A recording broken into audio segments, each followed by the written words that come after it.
Sir మాకి పోయినసారి దీనికి ఎంత ఎకరాకి 50,000 లక్ష రూపాయలు అయింది సార్. అదే 2 ఎకరాలు పెట్టిన వాళ్ళు ఒక్కో ఎకరాకి 1,00,000 రూపాయలు పెట్టినారు సార్. అయినా మా దానికి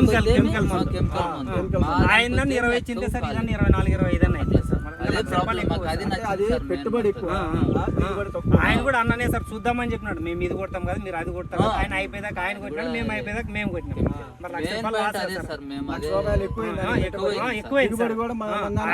రాసి పెట్టినాడు సార్. మేము కూడా కొడతాం కదా సార్ కిట్ లో, మేము రాసి పెట్టుకున్నా కూడా అంతే సార్. ఇంకేం సేమ్ ఆయనకి ఎక్కువైంది సార్.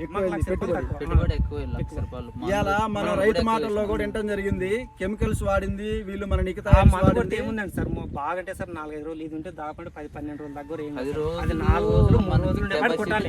వాడమంటే సార్ 3వ రోజు ఉంటే 4 రోజులు కంపల్సరిగా 8 రోజులు ఏమేమి రానిస్తారు. మళ్ళీ మన ముందు 8 రోజులు 10 రోజులు ఖచ్చితంగా పనిచేస్తే కొంచెం మీకు నల్ల తామర పురుగు వచ్చినప్పుడు మాత్రం తక్కువ రోజులు కొట్టుకోవాలి.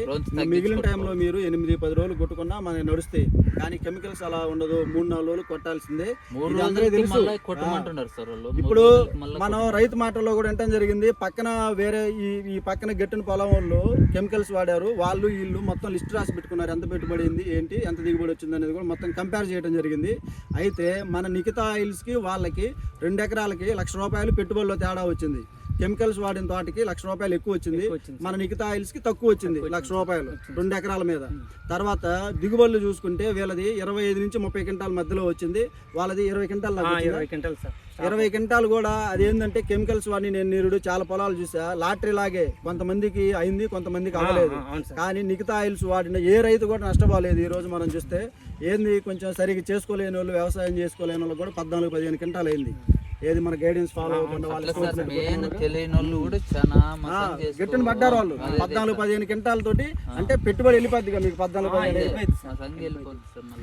సో ఇది పరిస్థితి. మన నిఖితా ఆయిల్స్ వీళ్ళు 3 సంవత్సరాల నుంచి వాడుతున్నారు, మంచి ధీమాగా ఉన్నారు. అది కాకుండా వీళ్ళకి మంచి దిగుబడులు కూడా రావడం జరిగింది. పత్తి బాగానే పండించారు, మిరప తోటలు పండిస్తున్నారు, అన్ని రకాలుగా వీళ్ళు బాగానే ఉన్నారు. ఈరోజు తోట ఒకసారి రాండి సార్ చూద్దరు గారంటే చూడటానికి వచ్చాం మనం ఈరోజు. ఒకసారి కొంచెం చూపియమ్మ లోపల. ఈ పత్తి మొక్క చూస్తే కింద నుంచి ఇక్కడ చూడండి, సైడ్ బ్రాంచెస్ ఎట్లా వచ్చినాయో చూడండి.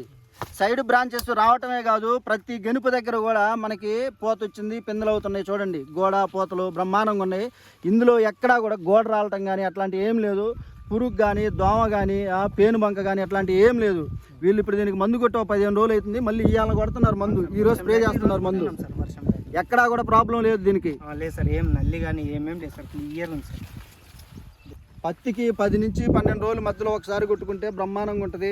తర్వాత గులాబీ రంగు పురుగు పోత వచ్చే దశలో మాత్రం ఫ్లేమ్ బుల్లెట్ మాత్రం కొట్టుకుంటా ఉండాలి. మీరు రౌండ్ మార్చి రౌండ్ కొట్టుకుంటే గులాబీ రంగు పురుగు కంట్రోల్ అయ్యింది, లేకపోతే కంట్రోల్ అవ్వదు.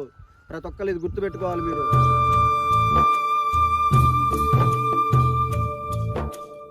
నేను పోయిన సంవత్సరం కూడా చెప్పా, మళ్ళీ ఈ సంవత్సరం కూడా చెప్తున్నా. మీకు ఏదన్నా ఈ గోడ రాలిపోతుంది, మొగ్గలు రాలిపోతున్నాయి అంటే బోరాన్ లోపం ఉంటే రాలిపోతాయి. తర్వాత పురుగు ఏదన్నా ఉంటే రాలిపోద్ది. మీరు చూసుకోవాలి, మీరు జాగ్రత్తగా ఎందుకు రాలిపోతుంది అనేది చూసుకోవాలి. మైక్రో న్యూట్రియన్స్ లోపం ఉంటే రాలిపోతాయి. దానికి మీరు బోరాను అప్పుడప్పుడు కలిపి కొడతా ఉండండి. డోసు మార్చి డోసులోనైనా బోరాన్ కలుపుకోండి 250 గ్రాములు ఎకరానికి. తర్వాత ఒకవేళ పురుగు ఉన్నా కూడా పసుపు రంగులోకి వచ్చి రాలిపోద్ది. అప్పుడు ఏంటంటే పురుగు వస్తే పసుపు రంగులోకి వస్తాయి. అప్పుడు మీరు ఫ్లేము బుల్లెట్ కొట్టుకోవాలి. మన ఆయిల్స్ కొట్టుకున్నప్పుడు ఏమైందంటే మీకు పేను మంక కానీ, తెల్లదోమ, పచ్చదోమ ఇలాంటివన్నీ కంట్రోల్లోకి వస్తాయి, గ్రోత్ వస్తుంది బాగా.